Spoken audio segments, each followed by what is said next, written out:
Bom dia a todos, sejam muito bem-vindos e bem-vindos a mais um ICL Mercado Investimento.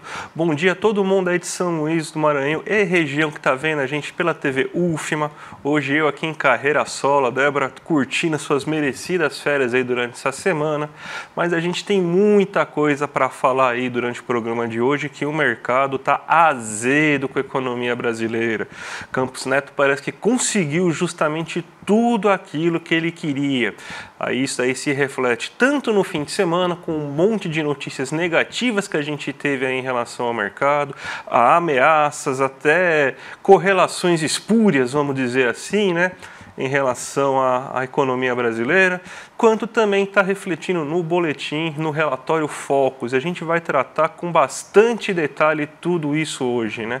Mas já vamos começar então, né, pelo nosso giro de mercado, que a gente tem aquela notícia de todo santo dia, que a gente sugere para vocês aí para lerem, né?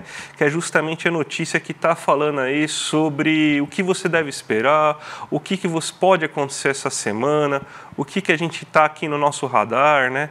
E a gente já tem aqui que pelo menos assim, o fim de semana passado terminou de uma maneira onde um pouco mais alívio para os mercados, depois da divulgação dos dados dos Estados Unidos, lá, o PPI, né, que é o índice de preços ao produtor, ele veio abaixo do esperado. Isso aí fez com que os mercados tivessem um pouco aquele alívio lá, que é aquele sempre eterno dia da marmota, né? Qualquer notícia que mostre a inflação um pouco mais baixa do que o esperado, leva então a uma perspectiva de que talvez, quem sabe, ainda esse ano, né, que a dúvida é sobre se ainda esse ano teremos esse corte, né, se vai ter então o corte da taxa de juros dos Estados Unidos, já que o apetite pelo risco, com essa taxa de juros tão elevada que a gente tem nos Estados Unidos nesse momento, está fazendo com que as bolsas sofram, com que você tenha uma menor liquidez aí nas bolsas, já que boa parte dos ativos financeiros acaba indo, né, para comprar esses títulos públicos norte-americanos, né? Você pode imaginar o seguinte, que você com o menor risco possível do mundo vai conseguir um rendimento de 5,25%, mais ou menos assim. Então, isso aí acaba tornando aí muito apetitoso para o mercado essa compra desse título e as bolsas acabam tendo menor liquidez. Então, com a possibilidade aí de que com esses resultados da inflação um pouco mais baixo do que o esperado, a gente teve aí que durante todo o mundo a gente teve uma certa alta aí nesse último fim de semana. A gente tem algumas coisas que ainda podem atrapalhar ou podem melhorar, né, as decisões aí do mercado, que a gente tem o Banco Central Europeu, que vai definir taxa de juros. Aqui no Brasil amanhã sai o PIB do primeiro trimestre, daí vai ser um dado bem importante que a gente vai olhar com bastante calma amanhã. Vamos passar boa parte do programa mostrando o que está acontecendo aí, mas a gente teve aí já alguns reflexos aí dessa situação aí dessa situação que a gente está falando aí, pelo menos nos mercados asiáticos, né? Então vamos colocar aqui na tela aqui para vocês o Nikkei 225. O Nikkei 225, que é justamente o índice do Japão, ele teve uma alta considerável de 1,13% aí na manhã de hoje, né? Então o que está explicando essa alta, né? Você teve aí então esses dados favoráveis aí nos Estados Unidos. Tem ainda a apreensão que vai ter o payroll, né, que é basicamente a pesquisa que mostra o desemprego nos Estados Unidos. Se o desemprego estiver muito baixo ainda, e o mercado é assim, a gente sabe que o mercado não gosta de desemprego alto porque significa que pode ter inflação, essa visão aí que a gente não gosta de falar, mas é assim que o mercado observa as coisas, né? Então, mesmo com o payroll ainda, o mercado ficou animado, acreditando aí que realmente a gente tem agora um certo alívio inflacionário que pode resultar ainda esse ano aí numa queda da taxa de juros. E isso fez com que o Nikkei 225 tivesse uma alta de 1,13% nessa manhã. É só a gente pensar o seguinte, a Bolsa do Japão, entre todas as bolsas asiáticas, talvez junto com o KOSPI, que é a Bolsa da Coreia do Sul, ela é a bolsa que tem a maior sensibilidade em relação aos Estados Unidos. Então, quando a gente tem dados favoráveis da economia americana, a gente tem então que a Bolsa do Japão acaba indo a reboque, reflexo em relação a isso, né? A gente teve a única bolsa que teve uma leve queda, foi a bolsa aí, o Xangai Composto, né? Que é a bolsa mais que é mais ligada à tecnologia e também mais ligada à economia chinesa, mais fatores internos fizeram com que você não tivesse um crescimento tão elevado, mas nos demais índices importantes, como o COPSE, o Hang Seng, também você teve aí essa alta observada aí nessa manhã. Então, basicamente é assim que a gente está vendo aí, pelo menos, a Bolsa Asiática, e daqui a pouco, claro, no fechamento do nosso programa, a gente fala um pouco aí sobre tudo o que aconteceu aí, como que está a abertura aí dos mercados. Vamos agora falar um pouco do Brasil, porque a gente tem uma série de notícias aí que o mercado está bravo. A gente tem até a notícia aí do Fox para falar para vocês, mas o mercado está bravo aí com a economia brasileira. O pessimismo tomou conta aí do mercado, e tudo isso porque o Campos Neto aumentou o pessimismo, e agora também vem uma pressão em relação ao sucessor de Campos Neto. A gente tem que lembrar sempre aí que o Boletim Fox ele não está falando simplesmente do mercado, é o mercado financeiro. Então, o mercado financeiro ele está muito de olho com a sucessão de Campos Neto, e ele quer, obviamente, um nome muito alinhado ao que o Campos Neto representa hoje. E teve até, a gente vai falar daqui a pouco, um candidato se colocando aí, né, falando, talvez, quem sabe, eu voltaria aí, né?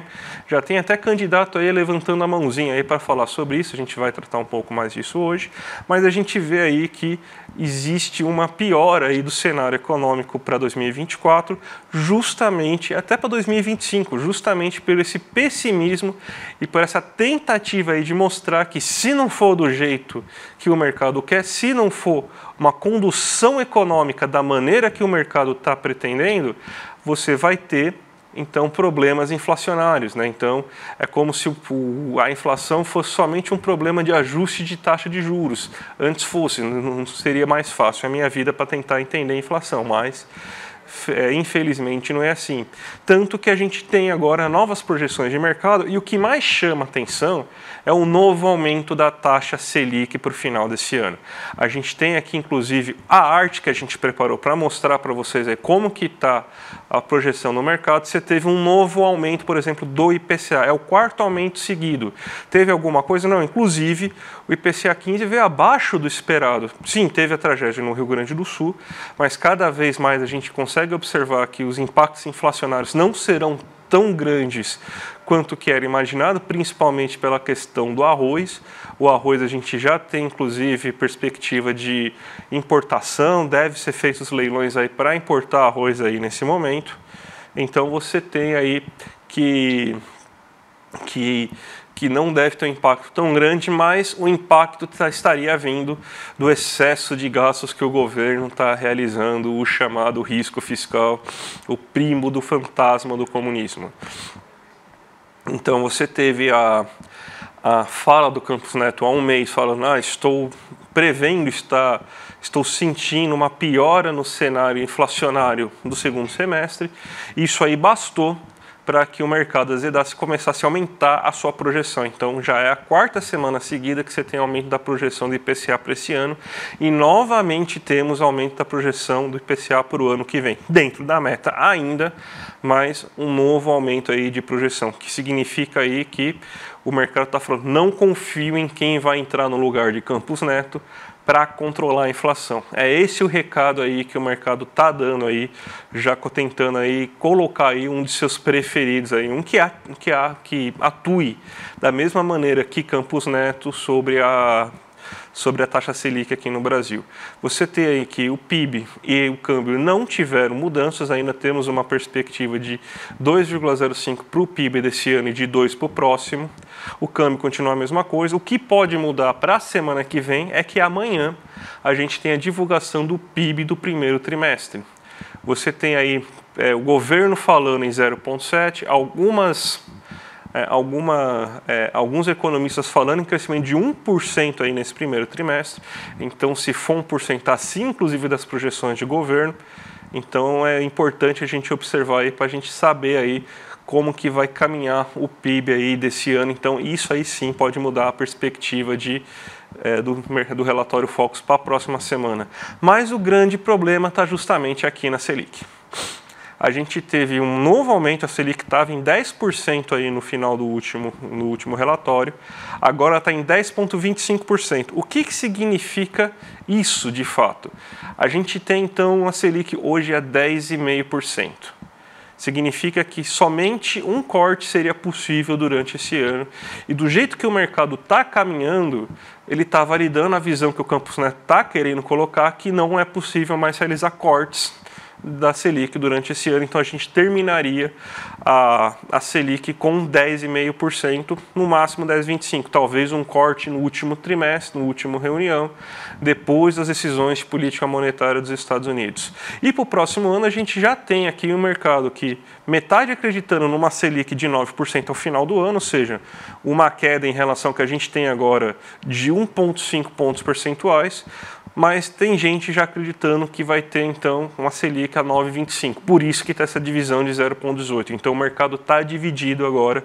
E a gente sabe que quando tem essa divisão, a tendência é que comece a subir também para o próximo ano. Então, até para o próximo ano, o mercado está aceitando uma Selic um pouco menor aí, um pouco maior aí do que estava sendo previsto. Então, a gente tem dois fatores aqui, Campos Neto azedando as perspectivas de mercado e o mercado tentando colocar aí o seu nome preferido em relação ao presidente do Banco Central. E o mercado, esse fim de semana, via os grandes jornais, via as grandes mídias, atuou assim decisivamente aí, tentando aí colocar um monte de situações aí, até esdrúxulas em relação ao governo Lula. Vou até beber uma água, a gente vai falar já disso agora.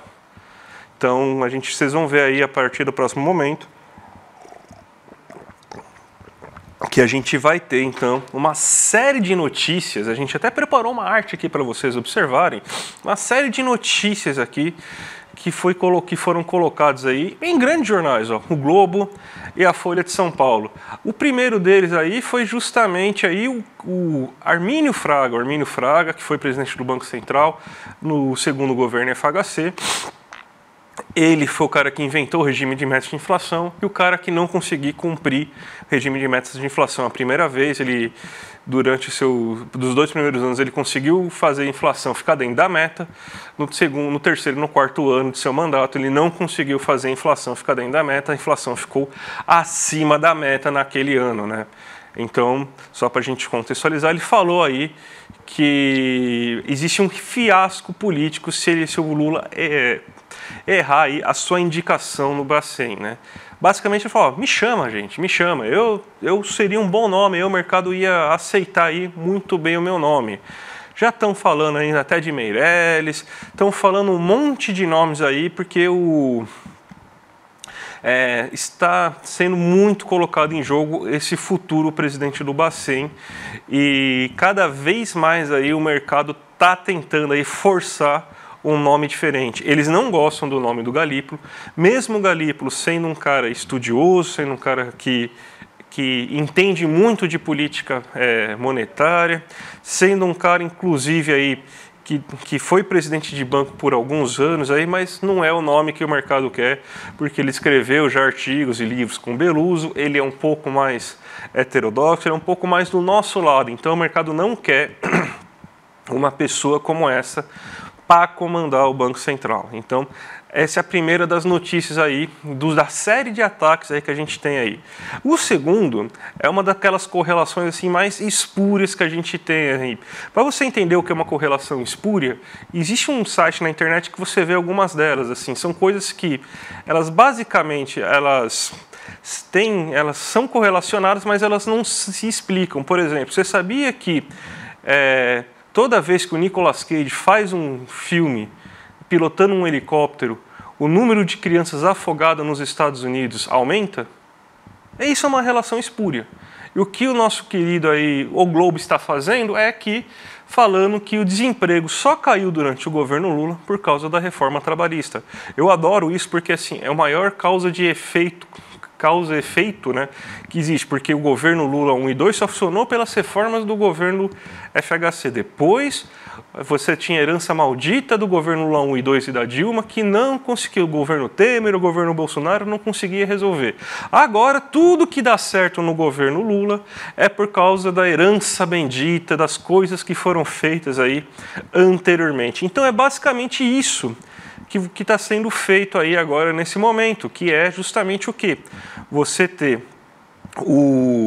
esse editorial falando que as condições, né, os custos de trabalho reduziram, e é por causa disso que você tem aí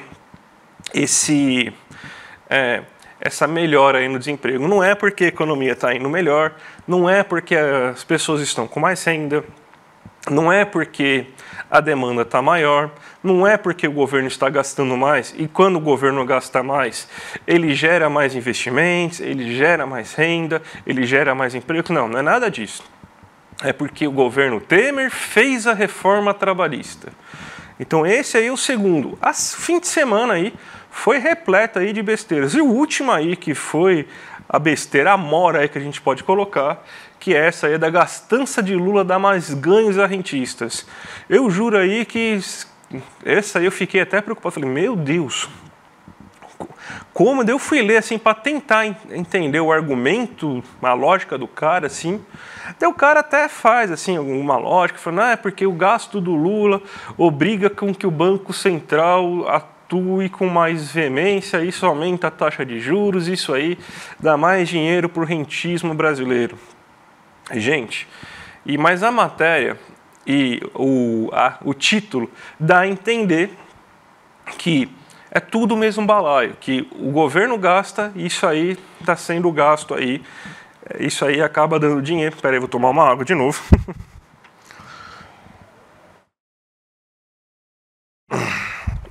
Isso dá a entender que o governo gasta, nesse gasto que o governo possui, ele acaba caindo na mão dos bancos, como se o governo não estivesse gastando no social, gastando em investimentos, ele estaria basicamente gastando só com taxa de juros, que é uma visão assim que é muito vendida, inclusive, aí, por alguns setores. Essa matéria aí mostra assim, um grande desconhecimento aí de causa, porque tudo que o governo gasta é gasto primário. E depois a gente vê aí que, na verdade, o gasto com juros é gasto nominal.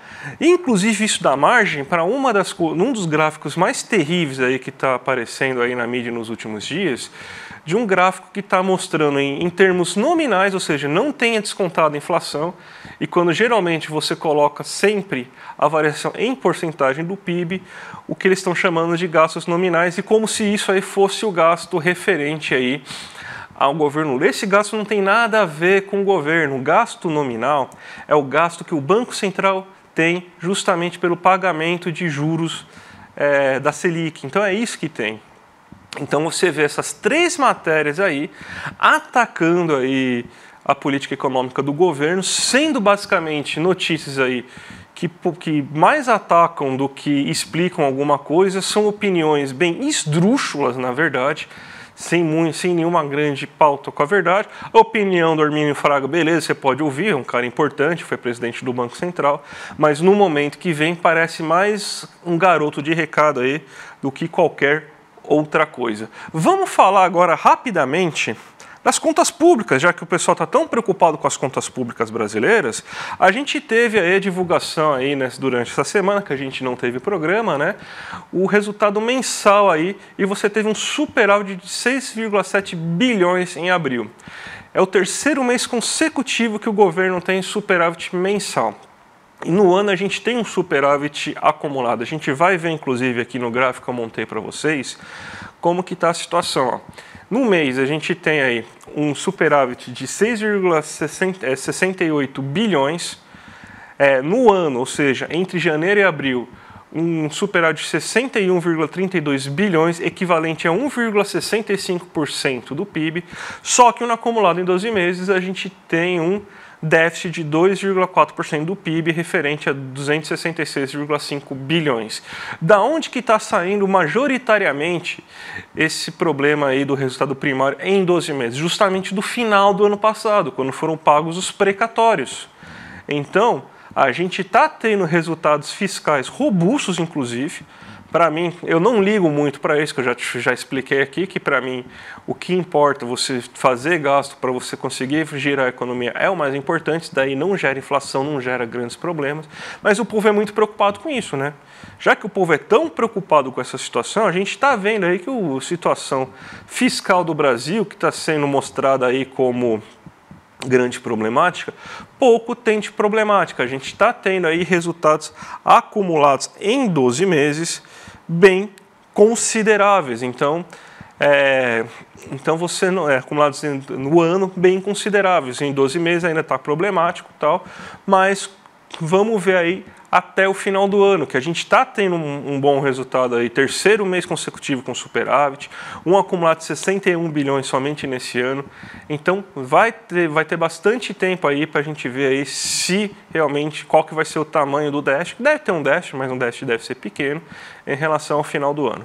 Vamos agora para o giro de mercado aí, a gente tinha algumas outras coisas para falar, mas pelo tempo acho que é melhor a gente já tratar aí do giro de mercado, para a gente ver aí como que terminou aqui, como que está a abertura aqui dos nossos mercados aqui. Vamos ver então como que eles estão, né? A gente está tendo aqui uma leve queda aí no Ibovespa, muito puxada por esse pessimismo que a gente teve aí com o relatório Focus. Mesmo assim, a gente está tendo, e você mostra que mesmo com a Nasdaq e o S&P subindo aí nesse momento, a gente não tem aí esse apoio aí que deveria acontecer. Então, mesmo com as bolsas de Nova York subindo bastante aí agora nesse momento, ela não está sendo suficiente para posicionar o mercado brasileiro, que está puxando de lá, que está andando muito de lado. Uma das razões para isso é o petróleo Brent, que está caindo 2,87% agora nesse momento. Então, essa queda do petróleo Brent não está fazendo com que a Petrobras consiga ser impulsionada da maneira que ela deveria nessa manhã. Isso faz com que o nosso mercado acabe andando de lado. A gente tem aqui o dólar também caindo, a gente está com uma taxa de câmbio de 5,23, aí subiu bastante aí nesse fim de semana, muito puxado aí por esse excesso de pessimismo, essas notícias que estão sendo colocadas, aí o mercado está realmente bem azedo aí com o mercado, mas a gente vê que na manhã essa queda aí também da taxa de câmbio é uma queda aí que está seguindo muito do cenário internacional, que o DXY, que é o dólar medido perante seus pares, ele está em 0,31, ou seja, essa queda da taxa de câmbio é uma queda aí puxada aí em todas as moedas, justamente por quê? Porque os títulos de longo prazo dos Estados Unidos estão caindo por causa das boas notícias que a gente teve no último final de semana em relação ao CPI. Então, se você teve então uma influência positiva desses dados na situação da Inglaterra, não, gente, perdão, na situação da Ásia, obviamente você teria algum reflexo aqui em relação a isso aí nesse mercado, em relação a isso aqui nos Estados Unidos. Então você está tendo as bolsas subindo aí com essa perspectiva de que talvez no final desse ano a gente tenha uma nova queda da taxa de juros nos Estados Unidos, primeira queda em muito tempo da taxa de juros dos Estados Unidos por causa dos bons resultados. Vamos ver, porque essa semana tem o payroll e o payroll vai influenciar bastante aí o que a gente tem em relação a isso, né? Então vai ser um momento aí, inclusive um momento de bastante apreensão nos mercados. Então você deve ser um mercado um pouco mais agitado, principalmente nos Estados Unidos, um pouco antes de tudo isso acontecer, mas por enquanto aí a gente está tendo aí uma boa resposta dos mercados norte-americanos com a taxa, com os títulos de longo prazo dos Estados Unidos tendo uma queda aí, e isso aí resultando justamente no aumento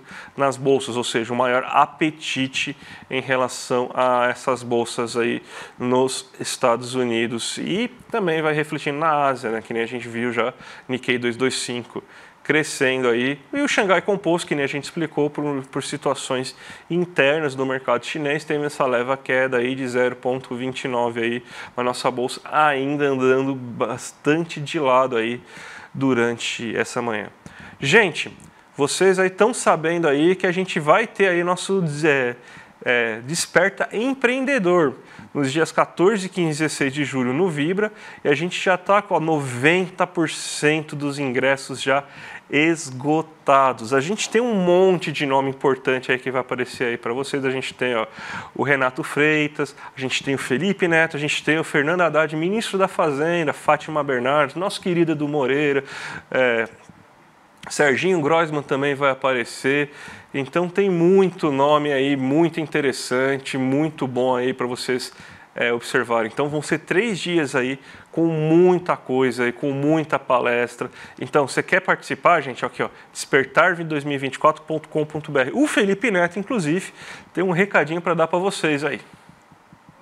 Olá, eu sou o Felipe Neto e eu tenho um convite para vocês. Nos dias 14, 15 e 16 de junho vai rolar o Despertar Empreendedor, um evento que promete redefinir o conceito de empreendedorismo no Brasil.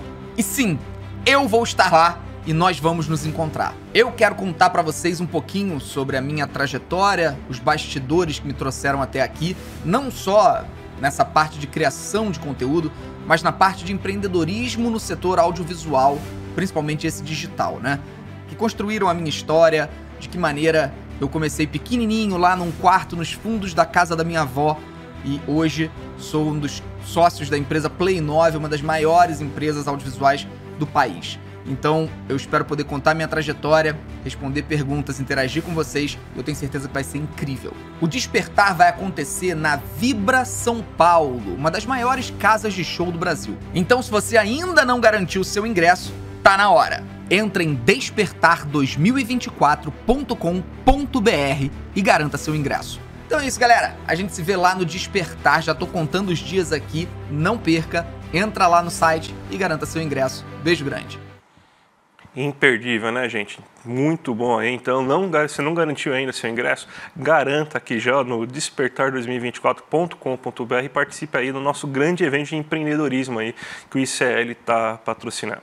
Gente, então eu quero me despedir agora de vocês, mas lembrando aí para vocês continuarem aí na programação do ICL para ver nossos vizinhos aí no rolê ICL, né? Hoje com o William De Luca e também com o Guga Noblar. Então, vamos aí, continuem com o rolê ICL e a gente continua amanhã. Eu vou voltar amanhã às 11 horas da manhã para dar mais notícias aí sobre tudo que aconteceu aí no mercado financeiro. Então, gente, um grande abraço e até a próxima. Olá, eu sou o Felipe Neto e eu tenho um convite para vocês. Nos dias 14, 15 e 16 de junho vai rolar o Despertar Empreendedor, um evento que promete redefinir o conceito de empreendedorismo no Brasil. E sim, eu vou estar lá e nós vamos nos encontrar. Eu quero contar para vocês um pouquinho sobre a minha trajetória, os bastidores que me trouxeram até aqui, não só nessa parte de criação de conteúdo, mas na parte de empreendedorismo no setor audiovisual, principalmente esse digital, né? Que construíram a minha história, de que maneira eu comecei pequenininho lá num quarto nos fundos da casa da minha avó, e hoje sou um dos sócios da empresa Play 9, uma das maiores empresas audiovisuais do país. Então, eu espero poder contar minha trajetória, responder perguntas, interagir com vocês. Eu tenho certeza que vai ser incrível. O Despertar vai acontecer na Vibra São Paulo, uma das maiores casas de show do Brasil. Então, se você ainda não garantiu o seu ingresso, tá na hora. Entra em despertar2024.com.br e garanta seu ingresso. Então é isso, galera. A gente se vê lá no Despertar. Já tô contando os dias aqui. Não perca. Entra lá no site e garanta seu ingresso. Beijo grande.